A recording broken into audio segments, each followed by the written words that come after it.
रच के आनंद हो रहा से ले कैसन कैसन बजल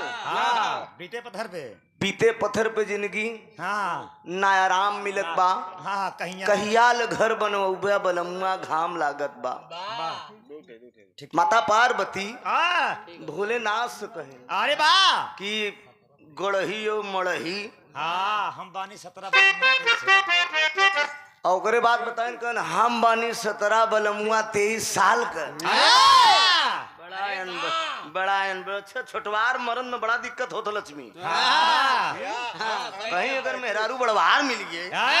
अब बतावा हम बानी 17 बलमुआ 23 साल क्या करे 23 साल के हेरे 28 साल के ले हम बानी 25 मेहरारू 18 साल के मतलब कभी भोजपुरी के कलाकार हिट होए बरे 17 25 35 40 जो नहीं पावत हन लपेटत हन लेकिन मास्टर तनी को कुछ नहीं भी रहा है न ज्यादा नई रहे न ज्यादा पुरान रहा है बीचे वाली बीचवे से ले लगा आ जाओ ला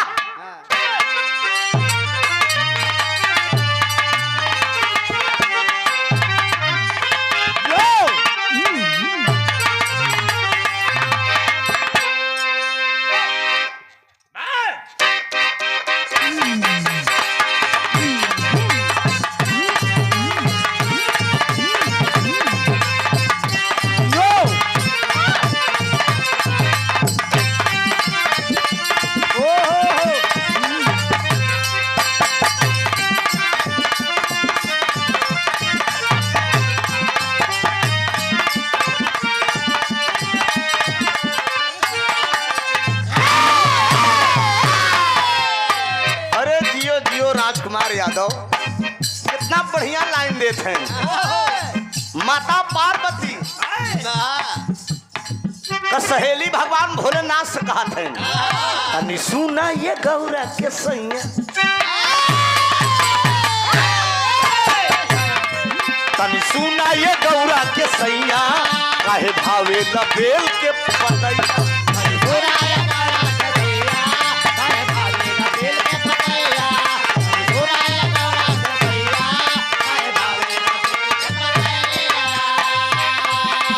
सुना ये गौरा के सैया काहे भावे लबेल के पतैया होला तो भंगिया धतुरवा सजोली हला लाता भंगिया धतुरवा सजोली हला काहे मन भावे ला मड़ैया ओ काहे मन भावे ला मड़ैया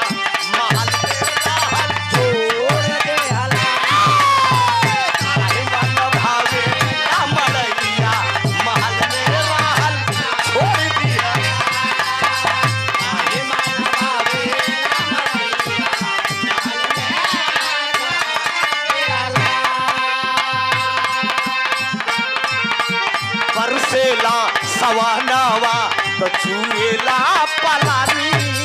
परसेला सवानावा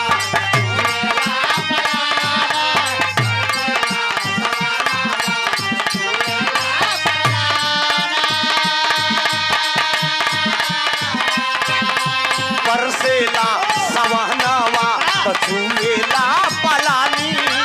तोहरा के बुझात नहीं के हो भोले दानी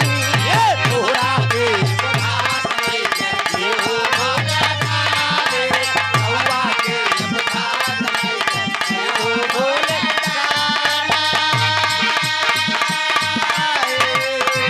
अरे परसेला सवहनावा वेला पलानी रउआ के बुझात नहीं के हो भोले दानी तोहरे संगवा